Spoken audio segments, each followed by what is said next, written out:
Assalamualaikum, halo Tribuners, apa kabar semuanya?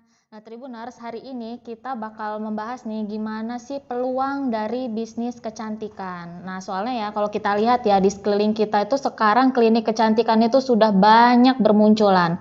Nah di antara klinik kecantikan itu ada klinik kecantikan Puspita yang sampai saat ini masih bertahan dan bahkan terus berkembang. Nah kita sudah terhubung dengan owner dari Klinik Kecantikan Puspita, Dokter Puspita Sari. Halo dok. Halo, Assalamualaikum. Waalaikumsalam. Lagi di klinik ya dok ya? Iya, lagi di klinik nih.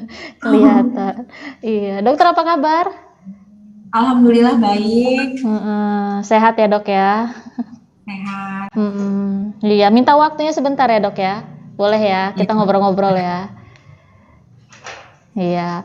Nah, dokter, bisa diceritakan nggak dok, dokter ini lulusan dari mana dan setelah lulus itu kegiatan apa yang dokter lakukan itu dok?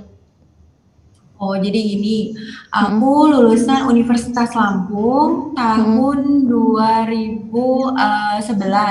Mm-mm. Jadi setelah lulus kalau nggak salah di bulan Juni ya, itu Mm-mm. aku bekerja di salah satu rumah sakit daerah yang ada di Kota Bandar Lampung. Mm-mm. Nah, setelah itu dok? Setelah itu uh, setelah ya lama-lama bekerja di rumah sakit daerah tersebut aja. Mm-mm. Iya. Nah, kalau dokter itu sudah mulai berkarir jadi dokter kecantikan itu dari kapan dok? Jadi aku mulai buka klinik kecantikan itu di tanggal 13 November 2012. Iya. Nah sebelumnya dok, apa dokter bekerja di klinik lain apa gimana? Enggak sih, karena emang hobi aja perawatan kebetulan. Jadi Heeh. aku karena dari dulu sering dibawa mamah juga waktu kecil klinik-klinik kecantikan. Jadi udah ketika aku remaja gitu, jadi udah terbiasa aja dengan perawatan-perawatan. Ketika aku selesai dari udah jadi dokter, selesai kuliah, selesai koas, lebih tertarik ke situ jadi. Mm-mm. Enggak, sebelum dokter buka, kan klinik Puspita buka tahun 2012 ya dok ya? Iya, 2012. Nah sebelum dokter membuka klinik Puspita, apakah dokter sempat praktek di klinik kecantikan lain gitu? Sebagai dokter Enggak di sih, sana? kebetulan Mm-mm. kebetulan waktu pas aku sebelum koas, kebetulan keluarga adik papaku juga kan dokter di Mm-mm. suatu provinsi, bukan di provinsi Lampung. Jadi aku diajak belajar lah ya, belajar belajar praktek sebelum aku masuk ke koas sama dia di tempat Mm-mm. klinik dia. Kebetulan ada klinik kecantikannya juga. Mm-mm. Iya. Jadi dokter belajar kecantikan dari klinik itu ya dok ya? Awalnya Heeh. tertariknya. Heeh. Jadi Uh, di sana dokter praktek, sekalian dokter juga belajar ya dok ya di klinik itu dok ya? Enggak sih, enggak praktek karena waktu itu kan emang lagi nunggu giliran mau koas, jadi Mm-mm. hanya ngeliat-liat aja. Awal Mm. mulanya karena tertariknya ya karena emang aku suka perawatan sih. Mm-mm. Nah, sebelum dokter membuka klinik kecantikan, itu apakah dokter sempat kursus atau apa gitu dok? Iya, ada beberapa kursus, ada beberapa juga misalkan ada pelatihan, ada misalkan dari apa uh, pabrik-pabrik obat ada pelatihan, ada juga yang kayak mesin-mesin yang baru masuk ke Indonesia atau mesin-mesin ada di Indonesia itu mengundang buat memperkenalkan alat. Aku juga sering ikut awalnya. Oh, jadi sebelum dokter buka klinik kecantikan, sebelum buka Puspita, dokter sudah sempat belajar dulu ya dok ya? Iya, kebetulan aku Mm-mm. juga kan di tahun tidak lama dari lulus dokter juga aku masuk PNS, jadi sekalian di puskesmas, sekalian nyambi-nyambi ikut-ikut seminar gitu, yang diadain ID atau Perdaweri. Mm-mm. Iya. Sekarang masih dok, masih statusnya PNS masih? Masih, Heeh. alhamdulillah masih. Iya. Jadi nggak melepaskan ya dok ya, walaupun sudah punya klinik sendiri ya dok ya. Iya. Nah dok, klinik Puspita ini cabang pertamanya ada di mana dok? Klinik Puspita cabang pertamanya ada di Metro. Mm-mm. Jadi pas buka di tahun 2017. Mm-mm. Iya. Enggak, maksudnya klinik Puspita yang pertama kali dokter buka itu tahun 2012 itu ada di mana dok? Oh, ada di Bandar Lampung. Di Ada di Jalan MH Tamrin nomor 35 yang pertama. Itu di tahun 2012. Heeh, iya. Nah, dulu itu di awal-awal klinik Puspita buka, itu kan kalau sekarang kan saya lihat kan klinik Puspita itu kan udah besar ya, Dok ya. Heeh. Dulu awal-awal klinik Puspita buka itu halo, Dok? Iya, Heeh. ya. Dulu awal-awal klinik Puspita buka itu apakah dokter praktek sendiri atau dokter sudah merekrut dokter lain? Di awal-awal buka klinik Puspita di tahun 2012 itu ada sekitar 6 bulanan itu aku praktek sendiri. Jadi prakteknya setelah selesai dari aku pulang dari puskesmas. Tapi setelah 6 bulan itu melihat pasien juga responnya agak lumayan, jadi di pagi ada dokter jaganya. Nah, dulu Dok, dulu gimana sih Dok cara dokter memperkenalkan klinik Puspita itu Dok ke masyarakat? Sebenarnya kalau memperkenalkan sih kita paling bagus, paling efektif menurut aku ya, itu dengan dari mulut ke mulut. Misalkan pasien datang, kita layani dengan baik, pasien Mm-mm. merasa puas, mereka akan memberitahu teman, saudara, kakak atau adiknya, atau orang Mm-mm. tuanya untuk datang ke klinik Puspita. Itu yang paling Mm-mm. efektif. Mm-mm. Dulu dokter ada promosi lewat media sosial atau mungkin media cetak gitu juga nggak dok? Kalau di awal-awal sih nggak ada. Mm-mm. Kalau untuk sekarang iya, karena kita kan ada yang pembelian secara online untuk pasien di luar kota juga, Mm-mm. lewat Instagram, Facebook, lewat Shopee, Tokped gitu. Itu udah ada, mulai Mm-mm. 2 tahun terakhir ini sih. Tapi Iya. sebelumnya emang nggak pernah. Heeh. Sulit nggak dok saat itu dok memperkenalkan klinik Puspita dok? Hmm, Ya, kalau dibilangin sulit ya sulit, soalnya kan mendirikan klinik Puspita itu dari nol ya, dari Heeh. yang pasiennya hanya 4 orang sehari gitu, sampai yang tadinya dokter cuman aku sendiri, yang tadinya Mm-mm. cuman perawat itu hanya 1 2 orang. Sekarang alhamdulillah bertambah tahun, semakin banyak karyawannya, semakin banyak pasiennya. Mm-mm. Iya. Dulu di awal-awal itu dok, awal klinik Puspita buka itu sempat ada keraguan nggak dok dari pasien gitu dok? Mengingat ini kan waktu itu kan masih baru banget gitu. Sempat ada Pasti keraguan nggak? dong, kan pasti itu. Di tahun 2012 itu karena belum terlalu menjamur klinik, apalagi klinik lokal seperti klinik Puspita ya. Di awal-awal ada beberapa brand yang udah nasional. Mm-mm. Uh, jadi memperkenalkannya itu kadang-kadang kan pasien juga ragu. Mm-mm. Pelan-pelan saya mengenai kayak kosmetik, krim atau sabun, um, kosmetik-kosmetik yang ada di Puspita sekarang ini. Jadi pelan-pelan aku Maklun itu merek sendiri. Jadi kita Mm-mm. kerja sama pabrik, R&D, riset. Misalkan sabun apa yang cocok, kita sama-sama bikin. Terus di Mm-mm. R&D, di riset, udah pas ininya, komposisinya kita bikin dengan merek sendiri, dengan merek Mulai namanya. Karena emang Mm-mm. dari awal ini klinik aku dari awal klinik aku maunya nambah hari nambah besar gitu. Jadi kita Mm-mm. harus patenkan kan mereknya, baik itu merek klinik Puspitanya atau merek krim Mulainya. Oh, jadi dari awal tuh memang dokter tuh sudah ini ya dok ya, sudah pakai produk-produk itu memang dari dokter sendiri gitu ya? Iya, bukan, Mm-mm. ya produknya udah maklun, udah paten Mm-mm. buat klinik Puspita, mereknya Mm-mm. Mulai. Kalau Mm-mm. bukan kita beli kemasan yang kita buka terus kita punya orang yang cuman pot kosong aja tanpa ada merek gitu, enggak. Jadi emang dari awal aku berkomitmen untuk semuanya itu aman dan baik itu untuk pasiennya. Iya. Jadi emang udah ada patennya, namanya Mulai. Mulai.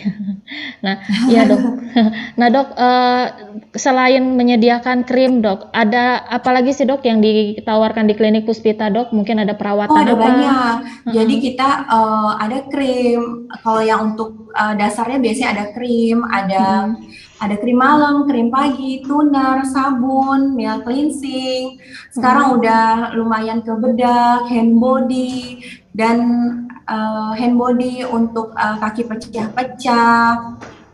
Yang terbaru sih udah 1 tahun ini klinik Puspita mengeluarkan untuk lulur. Jadi lulur khas Lampung. Dia ada 6 varian, yaitu lulur khas Lampung yang aroma melati, durian, kopi khas Lampung, coklat khas Lampung, rempah khas Lampung, pisang dan pisang. Itu kok dokter bisa kepikiran dok buat itu dari khas Lampung itu gimana dok? Jadi kan kalau Lampung kan sekarang udah jadi tempat tujuan wisata kan. Udah sebenarnya Lampung itu kan dari dulu, tapi karena sekarang udah ada jalan tol mungkin ya, jadi agak lebih aksesnya lebih bagus gitu.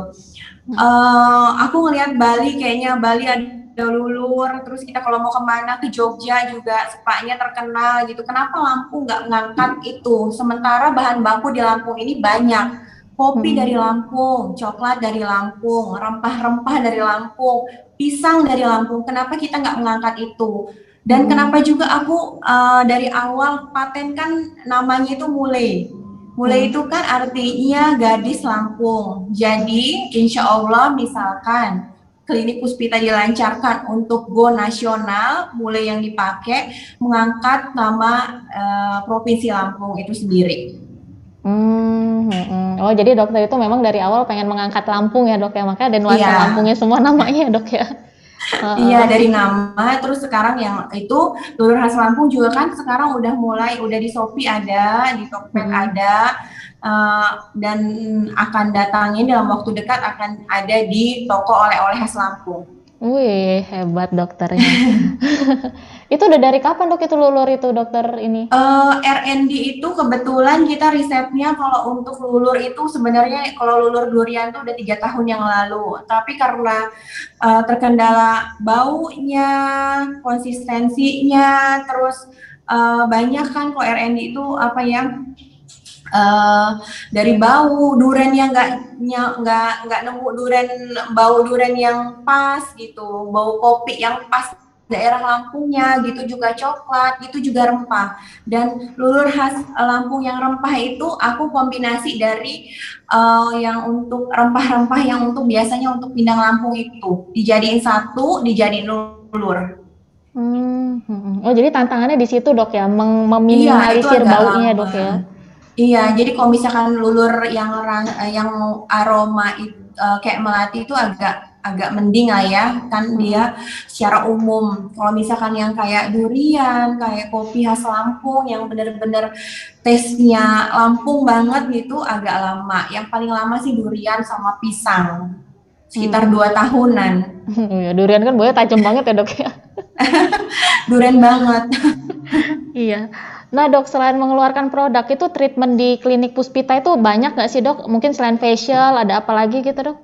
Oh banyak, jadi mulai gedung baru ini yang untuk di yang klinik Puspita yang di Bandar Lampung, jadi one stop service. Jadi ada yang dari tradisional sampai dengan modern. Jadi yang untuk tradisional kita menyediakan spa. Spa tadi karena aku udah bikin lulurnya, sekalian bikin tempat spanya. Tempat spanya juga kita nggak kalah kok sama Bali gitu ya. Jadi semi outdoor yang bathtubnya ada di luar tapi dengan harga yang terjangkau. Kita juga ada spa rambut juga, ada krimbat juga. Kalau untuk yang tradisional ada 100, tapi kalau untuk modern kita juga nggak kalah. alat-alat laser kita juga banyak, misalkan ada IPL, laser karbon, ada cryolipolisis, kita ada HIFU, ada RF cavitation, ada oxygen jet pill, dan masih banyak lagi yang ada di klinik Puspita. Iya. Nah dok, perawatan itu kan kalau saya lihat itu kan trennya kan selalu ada baru terus ya dok ya. Ya, dan masyarakat tuh kan pasti kebanyakan selalu pengen nyobain yang baru. Nah itu gimana sih dok cara dokter itu supaya di klinik Puspita ini tetap update gitu loh. Jadi perawatan baru itu ada terus gitu dok. Jadi kita dokter-dokter ini kan setiap akan memperpanjang surat izin prakteknya dokter itu harus mengumpulkan beberapa SPR. Jadi SKP, misalkan kita ikut seminar apa itu dapat berapa SKP. Nah SKP itu gunanya untuk memperpanjang SIP. Jadi setiap bulan itu kan ada seminar-seminar yang dilaksanakan baik itu dalam negeri atau luar negeri, itu kan terus mengupdate ilmu, mengupdate jenis-jenis kosmetik terbaru, jenis-jenis alat terbaru. Iya, jadi diupdate terus dokter hadirkan di klinik Puspita. Ikutin zamannya. Iya. Nah, tapi gini kan dok, maksudnya apapun perawatannya, apapun krimnya itu kan pasti kalau dipakai itu harus sesuai dengan kebutuhan kulit. Iya dong. Iya dok. Nah, gimana sih dok cara dokter itu bisa memahami kebutuhan kulit pasien dok? Oh jadi gini, setiap pasien yang datang ke klinik Puspita, jadi mereka itu akan dianamnesis pertama oleh dokternya. Setelah dianamnesis, dia akan diperiksa jenis kulitnya, apakah itu berminyak, apakah itu kering, apakah itu normal atau berjerawat. Jadi setelah diperiksa dengan dokter akan meresep, entah itu meresep krim yang cocok untuk jenis kulitnya saat itu, dan akan menganjurkan treatment yang cocok untuk pasien dengan kondisi kulitnya tersebut. Iya. Nah, tapi itu dok, kan ada pasien itu yang kadang ngeyel ya dok ya. Ngeyel, iya nggak sih dok? Dia maunya perawatan A gitu, tapi ternyata perawatan yang ini nih nggak sesuai dengan jenis kulitnya dia gitu dok. Itu gimana dok cara dokter ngadepin pasien yang kayak gitu dok? Jadi pasien itu macam-macam ya. Tetap kita harus ada standar operasional prosedur setiap menerima pasien dan kondisi jerawat. Kita misalkan tidak bisa kita berikan terlalu banyak krimnya yang moisturizer, vitamin E, dia akan memperbanyak minyak di wajah. Jadi gimana caranya kita sebagai tenaga kesehatan, sebagai dokter, jadi mengedukasi kepada pasien baiknya treatment yang diambil apa, dan juga kita mengedukasi ke pasien kalau krim atau tindakan yang kita berikan harus sesuai dengan cara pemakaian, karena kadang pasien seringnya kan datang maunya hari ini datang ke klinik, besok maunya putih. Kayak gitu. Biasanya kayak gitu kan, nggak bisa disulap seperti itu. Krim yang kita gunakan juga semuanya kan BPOM, jadi semuanya itu yang legal. Jadi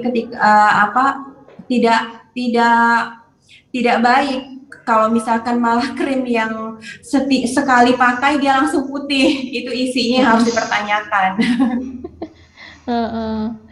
Iya, nah kita itu kan itu maunya pasien datang itu menjadikan kondisi wajah pasien atau kulit pasien itu jadi sehat.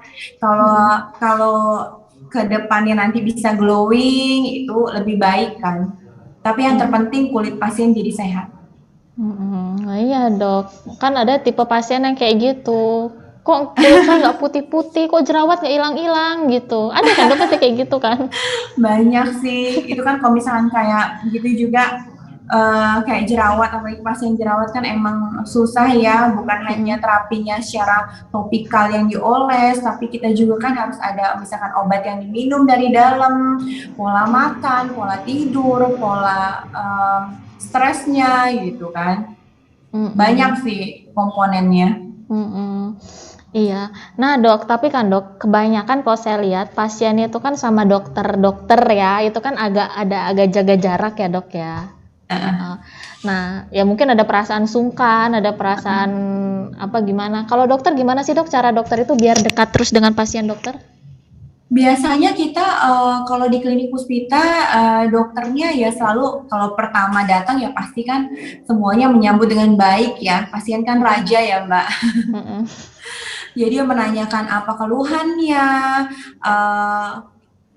apa terapi yang akan kita kerjakan, apa efeknya gitu. Semua ya sejauh ini sih berjalan lancar. Kita seperti teman sih sama pasien, bisa curhatan tukeran resep makanan, bisa apa ya, bisa sharing mau liburan kemana gitu kan. Sampai segitunya. Bisa juga, ada juga kadang pasien yang curhat rumah tangga gitu. Jadi pasien itu raja, jadi semua apa yang dikeluh kesahkan, baik itu permasalahan wajah, rambut, kuku, apa badan, atau sekalipun permasalahan pribadi yang harus didengarkan dengan baik dan direspon dengan baik. Iya, jangan-jangan ada curhat sama dokter juga, dok saya habis putus gitu, ya kayak gitu ya jangan-jangan ada ya. Iya, tapi dokter pernah ngerasain nggak si dok dikomplain pasien dok? Oh pasti dong, pasti. Nggak ada kayak dokter yang nggak pernah dikomplain ya. Komplainnya tuh masalah apa dok biasanya dok? Kebanyakan pasien. Biasanya sih kurang, kalau komplain yang ada di klinik Puspita biasanya kalau aku sendiri ya, kan kalau dokter di yang klinik Puspita di sini ada beberapa ya. Jadi kalau aku secara pribadi komunikasi antara dokter dan pasiennya itu yang kurang. Misalkan dokter udah menjelaskan kita tindakannya chemical peeling nanti besok kulitnya akan agak mengelupas, agak kemerahan. Nanti kalau misalkan agak mengelupas jangan ditarik-tarik ya. Ternyata pasiennya narik-narik gitu kan. Ditarik-tarik tuh kulitnya. Jadi merah biasanya gitu. Jadi ada iritasi. Tapi yang paling sering banget itu cara pemakaian krim. Kita biasanya kasih tahu ya tata cara. Nanti kalau pakai krim ini dioles ya, misalkan ke pipi kanan kiri, jauhin dari ujung mata, ujung hidung sama ujung bibir. Ternyata dia langsung digosok-gosok, merah juga gitu kan. Terus kita udah edukasi juga, ini krimnya biasanya habis dalam waktu 1 sampai 1,5 bulan ya Mbak, ya Mas gitu kan. Ternyata seminggu udah habis. Makanya gimana itu dok? Banyak juga yang kayak gitu. Kadang-kadang kan yaitu komunikasi antara dokter pasien yang kurang baik biasanya sih. Nah kalau ada pasien yang komplain gitu, dokter gimana dok ngadepinnya dok?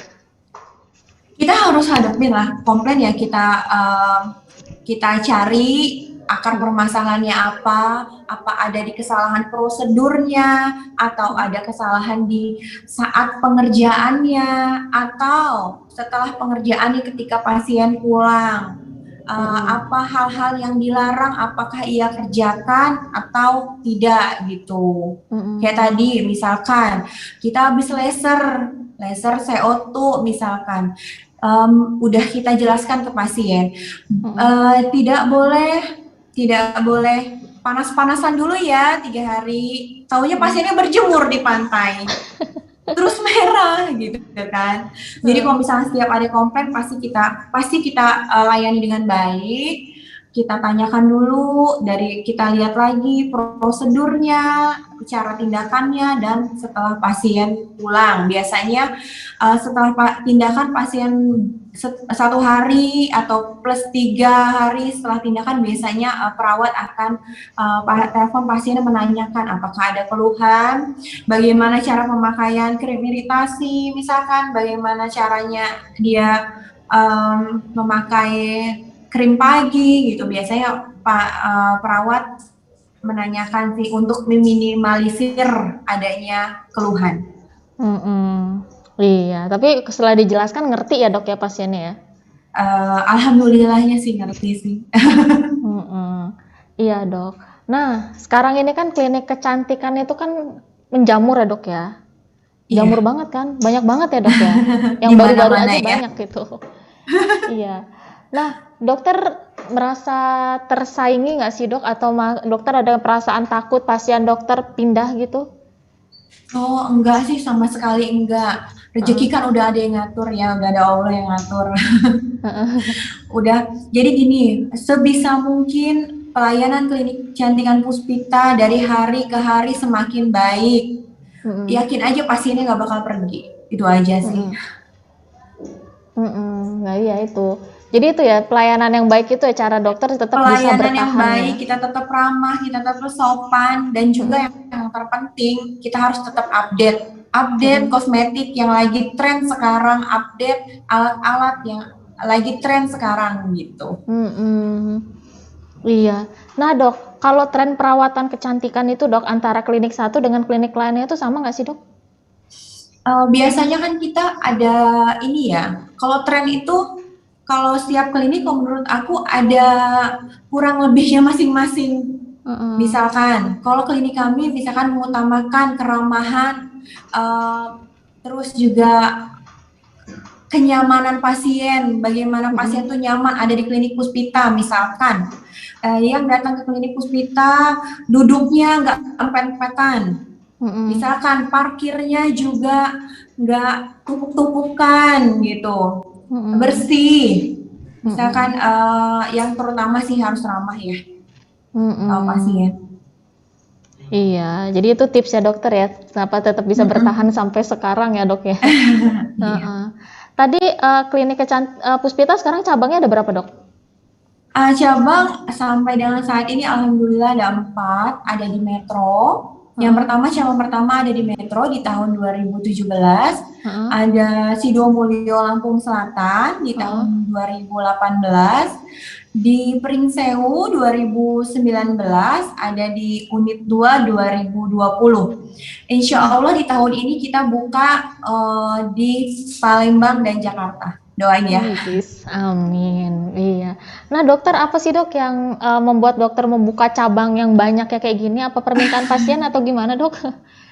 Jadi sih sebenarnya untuk memudahkan pasien, jangkauan pasien. Jadi pasien nggak perlu jauh-jauh, misalkan dari Tulang Bawang ke Bandar Lampung hanya untuk perawatan, atau jauh-jauh hanya membeli krim gitu, untuk memudahkan jangkauan pasien. Oh lebih memudahkan aja dok ya? Iya. Kenapa juga misalkan aku pilih cabang yang di luar provinsi Lampung, di Palembang dan Jakarta, karena emang kita untuk penjualan online 2 tahun terakhir ini yang paling banyak di situ sih. Iya. Oh ya dok, ngomong-ngomong soal penjualan online ya dok ya, kenceng nggak sih dok penjualan online dok di pandemi kayak gini? Lumayan. Lumayan banyak, alhamdulillah aja. Iya. Kalau pandemi ya aku ngelihatnya kan orang awal-awal di bulan Maret April itu kan takut ya keluar rumah. Nah di situ udah mulai ramai itu penjualan online. Kita juga kan ada kurir juga kan, kalau untuk di awal-awal pandemi, kurirnya untuk nganterin krim gitu. Iya. Tapi sejauh ini alhamdulillah ya normal aja sih. Itu penjualan online-nya gimana dok? Lewat Instagram, WA, atau mungkin ada Shopee apa gimana? Jadi kalau klinik Puspita ada Shopee, ada Tokopedia, sama ada ini juga via WhatsApp, jadi kita kirim. Iya. Nah kan ada penjualan online, berarti ada konsultasi online juga dong dok? Ada. Heeh. Jadi setiap pasien baru itu wajib konsul sama dokternya. Kebetulan kita untuk yang Bandar Lampung kan dokternya agak lumayan banyak ya, ada 7 orang. Jadi setiap orderan yang masuk itu langsung konsulkan ke dokternya, dokter jaganya saat itu. Iya. Nah dok, kalau pelayanan di klinik Puspita dok selama pandemi ini gimana dok? Pelayanannya kita harus ikutin inilah ya, pelayanan standarnya COVID ya.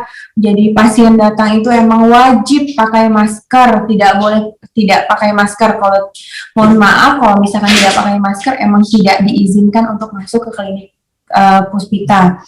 Terus kita ada cuci tangan di bawah, terus pasien naik nanti disemprotkan hand sanitizer lagi, dicek suhu, dan duduknya juga nanti kan diatur sama admin klinik Puspita untuk jaga jarak. Dan ruang tunggu klinik Puspita juga kita sediakan outdoor untuk sirkulasi udaranya agar lebih baik. Ada penyemprotan disinfektan rutin juga dok ya? Ada. Itu per 2 minggu kita suntikan desinfektan. Untuk pasien juga kayak seperti penggunaan handuk, penggunaan kimono, itu sarung bantal gitu. Biasanya satu pasien satu. Oh, habis itu langsung jadi dicuci lagi. Jadi pasien datang itu ganti. Iya. Nah dok, kalau dokter kan tadi kan cabangnya kan banyak ya dok, ada 5 ya sekarang klinik Puspita dok ya, termasuk di Bandar Lampung ya. Itu perawatannya sama krimnya semua sama ya dok ya? Hanya tidak ada alat-alat laser yang besar sih kalau di cabang, laser besar dan salon dan spa yang nggak ada, yang belum. Tapi kedepannya ini udah mulai terapis-terapisnya sudah mulai training di Bandar Lampung, supaya ada mereka juga lengkap gitu. Oh berarti untuk sementara ini yang masih komplit yang di Bandar Lampung ya dok ya? Di Bandar Lampung. Iya dok. Nah kalau dokter sendiri praktek di klinik Puspita tuh setiap hari apa dok? Kalau dokternya sendiri? Kalau aku di yang Bandar Lampung ini setiap hari Senin, Rabu, Jumat, Sabtu pukul 16 sampai 19. Tadinya kan sampai 20 karena ada edaran surat wali kota kan sekarang yang harus tutup. Mall tutup jam 7, jadi klinik Puspita juga ngikutin edaran itu. Jadi kita tutupnya sekarang pukul 19. Biasanya pukul 20. Iya, jadi selain di klinik Puspita, dokter ada kesibukan itu di rumah sakit umum juga, apa gimana? Aku di dinas sekarang, di dinas kesehatan. Oh, di dinas kesehatan. Di dinas kesehatan. Kalau untuk cabang biasanya kita 1 bulan sekali sih kelilingnya aku. Iya. Nah dok, dokter ini kan sibuk dok. Bagi waktu sama keluarga gimana dok? Sibuk banget kayaknya ya. Jadi kalau bagi waktu keluarga tetap nomor 1 ya Mbak Dini. Jadi kemanapun aku pergi biasanya beboyongan itu sama anak-anaknya dibawa. Iya. Tapi anak-anak nggak pernah protes ya, kok ibunya kerja terus gitu. Alhamdulillahnya sih enggak, keluarga suami gitu mendukung sih. Kemana misalkan emang dari kecil juga kan anak-anak juga udah diajarkan, udah dibawa, udah diperkenalkan sama klinik gimana aktivitasnya ibunya setiap hari, harus di mana yang dengan keterbatasan waktu yang ada kan, jadi agar anak-anaknya juga kenal akrab sama akunya juga ya. Ya aku bawa jadi kemana-mana. Ke klinik dibawa, ke klinik yang Pringsewu dibawa, sampai ke unit 2 pun dibawa. Yang penting kelihatan di depan mata ya Mbak Dini. Iya. Nah dok, terakhir dok, tips dari dokter bagi yang baru mau memulai bisnis klinik kecantikan dok. Gini tipsnya ya, kita mau buka apapun usaha itu harus suka, hobinya kita. Jangan kita buka usaha yang kita nggak hobi di bidang itu, kita nggak ngerti di bidang itu. Kalau hobi kan pasti kita tahu nih, kita paham, kita ada ketertarikan di bidang itu. Tapi kalau hanya sekedar oh sekarang lagi booming klinik kecantikan, oh langsung buka tanpa dia hobi, tanpa dia tahu gitu kan, mendingan nggak usah. Jadi kita mau buka usaha apapun, kayak misalkan aku mau buka usaha, misalkan lagi booming ini nih, PS, misalkan rental PS, ya aku nggak ngerti, aku nggak hobi, ya nggak usah.